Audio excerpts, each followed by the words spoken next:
Yo, what's good, everybody? This is Don't Talk Sports. My name is Dylan. In today's video, what I'm going to be discussing is we're going to be talking about the NFL Combine and players that are deciding not to participate, and the reason that I think it's actually a good thing, and for some reason there's a whole bunch of people that think it's a bad thing, that they need to compete, they need to go out there and show their skills, when in reality, the guys that are top 5, top 10 picks, why the fuck would they even need to go out there? There's been the discussion of, they don't need to go out there because what if they get injured, and that's kind of where I'm at, and there's other people who are like, well, they still got to go out there, they could possibly boost their draft stock, and I want to go and just silence all those critics. We're going to get straight into this, so if you're going to enjoy it, as always, make sure you go and drop a like on today's video. Be very much appreciated to do so. But without further ado, let's get into it.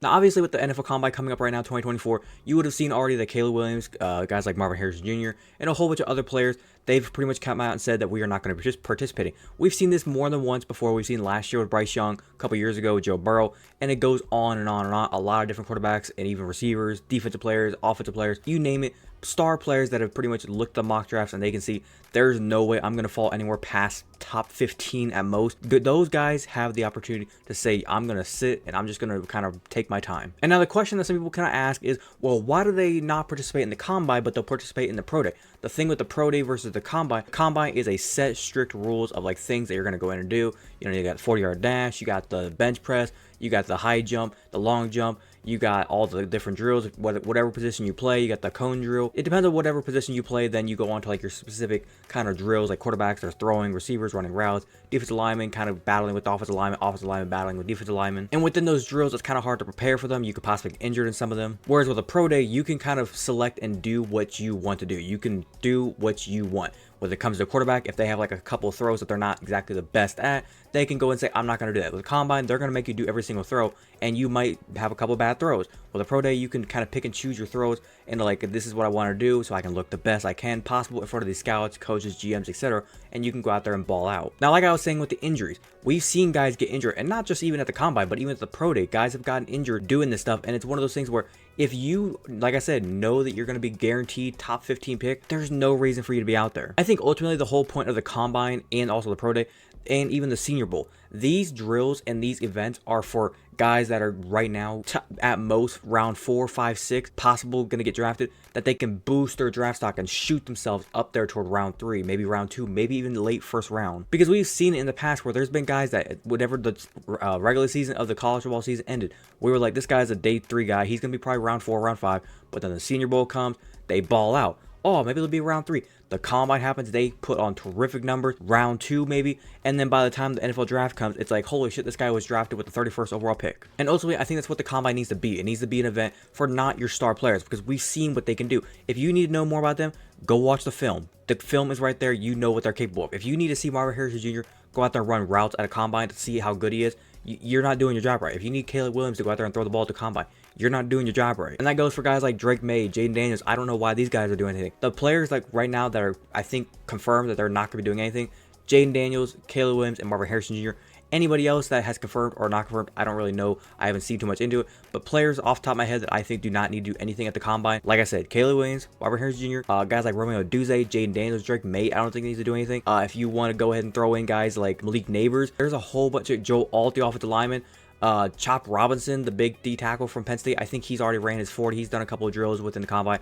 I don't know why he did some things. There was another guy, I think Xavier Thomas, the defensive lineman from Clemson. He, I think, would have been easily round 2 draft pick. He ran his 40. He did pretty good, but he ended up getting, I think, a tweaked hamstring. So it's one of those things, it's a risk reward type situation. The players that are already guaranteed their money, they're going to be, like I said, top 10 draft pick. They got nothing to worry about. The guys that are trying to earn their money, they're trying to take themselves from round 2, round 3, probably going to get about like $1 million to $2 million a year on their contract and can boost themselves up into that first round, maybe get mid first round, maybe a team can reach for them, and then they can possibly get upwards like $6 million, $7 million a year. They can get a nice little pay raise. Now, I've seen some people, like I said, talk about the Combine should be the race. Like I just said a second ago, that's the whole reason why the Combine should not be a race. It's for guys that need to have this opportunity. This is their opportunity to boost themselves and to maybe go out there. And I realize some people say, oh, the 40-yard dash is kind of overworked, because we've seen receivers, we've seen DBs, we've seen these guys go out here and run 4.2s, 4.3s and be like, holy shit, this guy's fast as fuck. He's going to be a monster in the league. And then they pan out to be nothing. Everybody's looking for the next Tyreek Hill. Back when John Ross had that great record, went to the Cincinnati Bengals, everybody was like, oh my god, the Bengals just got a steal. any, like, where's John Ross now? People will talk about the bench press and the cone drills and all these different drills about like, oh my god, this guy just demolished this drill, he's gonna be so good. When in reality, it's like it's something you can kind of go off if you want to. The bench press, more or less, you can kind of go off of to see kind of how strong the dude is. But when we get to the real comp, when we get to the games, you could be strong all you want, but all it takes is one little chop to your hand and a defensive lineman's going around you. Or when it comes to, if you're a defensive lineman, you can be strong as hell. You can go to shove the offensive lineman. All he's got to do is, like I said, chop your hands, throw you on the ground, and you're pancaked. Now, a question I saw from Fox Sports, I forget who the analyst was, who they said if they were to make, with the way how these players are just kind of dropping out, nobody wants to do the combine. And don't get me wrong, the players are still doing the interviews. They're still, they're going to interview with the team. They're going to do all that type of stuff. If they were doing no interviews, I'd say we have a problem. But the fact that they're still doing the interviews, it's kind of they kind of rebound with that. And I saw an analyst say, like, is the combine going to be slept on, or are people just going to be not interested in the combine? No, because you're going to find some diamonds in the rough. Do you really think the star players we see in the league now, like the George Kittle, he was a 5th round pick. Without the combine, without the pro days, this man would be nothing. The combine helped kind of boost himself up. But ultimately, kind of wrap it up, here's what I'm going to say. Like I already said a couple of times, the combine is a great thing. The pro day is a great thing. The pro day will be coming up here in a couple of weeks. Teams kind of have their own different dates on when they kind of want to do things. I just think players need to take it lightly. They don't want to get injured. Players, they have a month and a half roughly until they're going to be in the NFL if they get drafted. They don't want to gamble and go out here and try to put on some crazy numbers for you coaches and GMs in the combine. They get hurt, and then all of a sudden you guys are going to be like, well, that guy's fucked. He's injured. Don't want to draft him now. Because we saw a couple years ago, I think it was David Ojabo from Michigan. He was easily going to be a 1st round pick, top 15 at least. And then he ended up getting hurt in the pro day. He went down. I think it was a ruptured Achilles or something like that. Correct me in the comments. But he ended up going to the 2nd round, got drafted by the Ravens. He's doing good now, but he went from literally a 1st round to a 2nd round off of an injury. And he possibly could have slipped to a 3rd round, for all we know. And for anybody that doesn't know, 1st round to 2nd round, the money difference is insane. But going forward, I can really say, I can see a lot of players just not wanting to do drills, not doing the combine, understandable. I can see a lot of the star players just not wanting to do it. The pro day, maybe they'll do some things. Maybe they'll kind of take it lightly. They won't want to kind of risk things. And you could say, well, when you get to the NFL, you get the training camp, you get even the rookie mini camp. They're going to get you out there and they're going to make you start running around.